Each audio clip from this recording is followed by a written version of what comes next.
Praise the lord. ఈ ఉదయకాలమందు మీ అందరికీ కూడా ప్రత్యేకమైనటువంటి వందనాలు తెలియజేస్తూ ఉన్నాను. లూకా సువార్త 11వ అధ్యాయము 13వ వచనము. పరలోకమందున మీ తండ్రి తనను అడుగు వారికి పరిశుద్ధాత్మను ఎంతో నిశ్చయముగా అనుగ్రహించును. అనేక విషయాలు దేవుని నుండి మనం పొందుకోవటానికి ప్రార్థనే కారణము. ఎన్నో విషయాలు అడుగుతున్నాం ప్రభువుని, ఎన్నో విషయాలు పొందుకుంటున్నాం. ఈ లోక సంబంధమైన విషయాలు, కుటుంబ సంబంధమైన విషయాలు అడుగుతున్నాం. వివాహాలను అడుగుతుంటాం, పొందుకుంటున్నాం. సంతానం కొరకు ప్రార్థిస్తున్నాం, ఆరోగ్యం కొరకు ప్రార్థిస్తున్నాం, చదువు కొరకు ప్రార్థిస్తున్నాం. ఇవన్నీ కూడా భౌతిక సంబంధమైనవి. కానీ అన్నిటికంటే కూడా ప్రాముఖ్యమైన విషయము, ఎన్ని విషయాలు మనం పొందుకున్నప్పటికీ కూడా అన్నిటికంటే కూడా ముఖ్యమైనది, అతి ప్రాముఖ్యమైన విషయం పరిశుద్ధాత్ముడు. మనం ప్రార్థించడం ద్వారా పరిశుద్ధాత్మను మనం పొందుకోగలుగుతాం అని లోకా భక్తుడు రాస్తున్నాడు. పరిశుద్ధాత్మ అంటే అర్థమేమిటి? ఆ పేరులోనే మనకు అర్థం కనిపిస్తుంది. పరిశుద్ధ ప్లస్ ఆత్మ, పరిశుద్ధాత్మ. ఈ పవిత్ర ఆత్మను పొందడానికి ప్రార్థనం బలమైన సాధనం. పరిశుద్ధాత్మ విషయము ఈ వర్తమానములో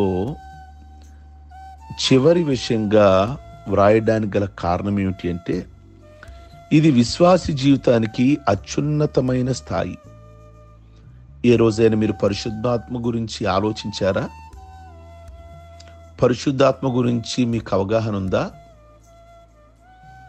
దేవుని ఆత్మను పొందుకోవటం వల్ల మనం పొందుకునే మేలుల గురించి ఎప్పుడైనా ఆలోచించారా? పరిశుద్ధాత్మను పొందుట అంటే అన్నిటికంటే కూడా గొప్ప వరం. ఇంతకన్నా శ్రేష్టమైనది మరొకటి లేదు. అన్నీ ఈలోక సంబంధించినవి మనం పొందుకుంటున్నాం, కానీ ఇది పరలోకానికి సంబంధించిన విషయం. పరలోకాన్ని నుంచి మనం అందుకోవాల్సిన విషయం ఇది. ప్రియ దేవుని బిడ్డలారా, లూకా సువార్త 11వ అధ్యాయము 12వ వచనంలో ప్రభు అంటారు, మీరు చెడ్డవారయుండి మీ పిల్లలకు మంచి ఈవులను ఇస్తూ అనుంది. మంచి ఈవి అనే మాట మీద దృష్టి పెట్టండి ఒక్కసారి. మంచి ఈవి అంటే ఏమిటి? మంచి ఈవి పరిశుద్ధాత్ముడి మంచి ఈవి. దేవుడు మంచివాడు, మంచి సృష్టి చేశాడు, సమస్తము మంచిదైనట్లుగా చూశాడు. మంచి దేవుడు గనక మంచి ఈవినిస్తాడు. ఆ మంచి ఈవే పరిశుద్ధాత్మ దేవుడు. లూకా 11:13లో మరి నిశ్చయముగా అనే మాట ఉంది. ఆ మాట కూడా ముఖ్యమైనది. దేవుణ్ణి అడుగు వారికి పరిశుద్ధాత్మను నిశ్చయముగా ప్రసాదిస్తాడు. ఇందులో సందేహము లేదు, అసలు అనుమానం లేదు. నా ఆత్మ లేనివాడు నావాడు కాడు అని ప్రభు చెప్పారు. కనుక ఈరోజే పరిశుద్ధాత్మను పొందుకొని మనం ముందుకు సాగాలి. పరిశుద్ధాత్మ అనేది ఒక శక్తి. అంటే మన బలహీన సమయాలలో కూడా మనకు చక్కటి బలాన్ని ఇస్తుంది. ప్రార్థించలేని సమయంలో కూడా మన ప్రక్కన పరిశుద్ధాత్మ దేవుడే ఉండి మన పక్షమున ప్రభువుకి ప్రార్థన చేస్తాడు. కనుక ఆ పరిశుద్ధాత్మ వల్ల మనం ఎక్కడా కూడా పాపంలో పడిపోకుండా దేవుని ఆత్మ మనల్ని గద్దిస్తుంది. ఇది తప్పు అని మనల్ని గద్దిస్తుంది దేవుని యొక్క ఆత్మ ద్వారా. అలాగే ప్రార్థనలో కూడా ఎంతో ఉపయోగకరం. దేవుని ఆత్మ కలిగి ప్రార్థించడం వేరు, దేవుని ఆత్మ లేకుండా ప్రార్థించడం వేరు. దేవుని ఆత్మ కలిగి ప్రార్థిస్తే కొన్నిసార్లు అంటాక మంచి నడిపింపు వచ్చిందండి, వర్తమానానికి నాకు ప్రార్థన చక్కటి నడిపింపు వచ్చిందండి, చక్కగా పాట పాడగలిగానండి, అది ఆత్మ నడిపింపు. మనకు అర్థమైపోద్ది.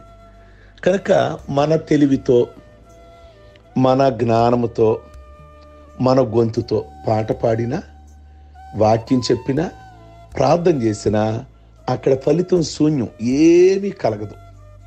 అదే మీరు ఆత్మ నింపుదలతో పాట పాడండి. కూర్చున్న వారిలో ఒక పశ్చాత్తాపం, ఒక ఉజ్జీవం, ఒక కన్నీరు అనేది కలుగుతుంది. దేవుని ఆత్మతో నింపబడి మీరు పాటలు పాడితే, దేవుని ఆత్మతో నింపబడి వాక్యం చెప్పారనుకోండి, కూర్చున్న వారిలో ఒక స్పందన కలుగుద్ది, మార్పు కలుగుద్ది.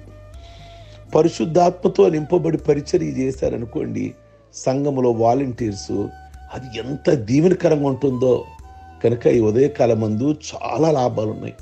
అట్టి దేవుని ఆత్మను మరణిత్యముగా ప్రభు ఇస్తా అంటున్నారు. కనుక మీరందరూ కూడా అడగండి, పొందుకోండి. దానివల్ల చాలా ఆశీర్వాదాలు ఉన్నాయి. ప్రార్థించుకుందాం. సర్వశక్తి కలిగిన మా ప్రభువా, మీ కొందనాలు. మీ ఆత్మను కలుగుడు ద్వారా మీ ఆత్మను పొందుకొని పాటలు పాడితే, మీ ఆత్మను పొందుకొని వర్తమానం చెప్తే, మీ ఆత్మను పొందుకొని ప్రార్థన చేస్తే, మీ ఆత్మను పొందుకొని మీ మందిరంలో పరిచర్య చేస్తే, అదే పనులు చేస్తే ఎంత దీవెనకరంగా ఉంటుంది అంటే, ఎంత వివేకంగా ఉంటుంది అంటే, ఎదటి వారిలో స్పందన, మార్పు కలుగుతుంది. కనుక మమ్మల్ని అలాంటి ఆత్మభరితుడిగా చేయమని, అలాంటి ఆత్మతో నింపమని ప్రార్థిస్తున్నాం. ఈ ఆత్మకి మీరు చెప్పారు కదా, కొదువు లేదని చెప్పారు, హద్దు లేదని చెప్పారు. అయ్యా, మీకు స్తోత్రాలు చెల్లిస్తున్నాం. మీకు ఆత్మను సంచకరువుగా ఇస్తాను అని మీరు చెప్తున్నారు ప్రభువా. సమృద్ధి కలిగిన ఆత్మను బట్టి నాయన మీకు వందనాలు. కొలత లేని ఆత్మతో మమ్మల్ని నింపండి.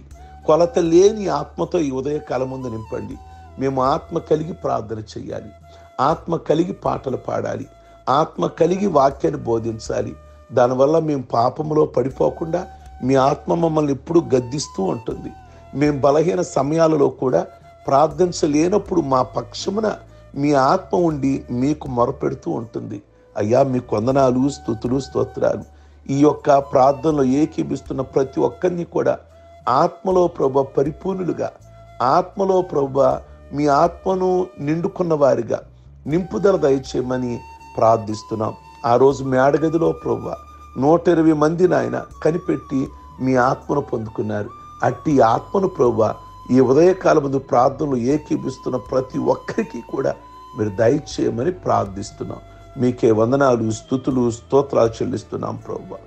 ఎక్కడ జారిపోకుండా అయ్యా, మీ సన్నిధిలో మీ ఆత్మ ద్వారా మమ్మల్ని ముందుకు నడిపించండి నాయన. ఈ ఉదయకాలం మందు శ్రేయస్కరమైన ఆశీర్వాదాలు వారి కుటుంబంలో దయచేయండి. వారి కుటుంబంలో ఏది కొరతలుగా ఉండి ప్రార్థిస్తున్నారు అయ్యా, మేము కూడా వారి కొరకు ప్రార్థన చేస్తున్నాం తండ్రి.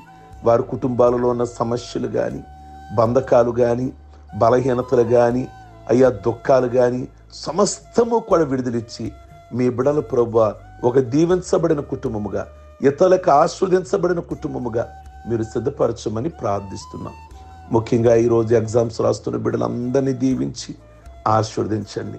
ఈ దినం ప్రభువా ప్రయాణాలు పెట్టుకునే బిడ్డలను అయ్యా మీ కొందనాలు వారి ప్రయాణాల్లో తోడుగా ఉంటూ వారి శుభకార్యాలు ఆశీర్వదించి, పెళ్లి రోజులు, పుట్టినరోజులు, ఆత్మీయ పుట్టినరోజులు వాళ్ళు మంచిగా వృద్ధాప్యం వరకు, మీరు ఆఖరి వరకు జరిగించుకుంటూ మీ మహిమార్థంగా జీవించే కృపను, రక్షణ కలిగిన వారుగా జీవించే కృపను దయచేసి ఘనత, మహిమ, ప్రభావాలు పొందమని యేసయ్య నామములో అడుగుచున్నాం తండ్రి. ఆమేన్. God bless you. మీ అందరికి ప్రత్యేకమైన వందనాలు.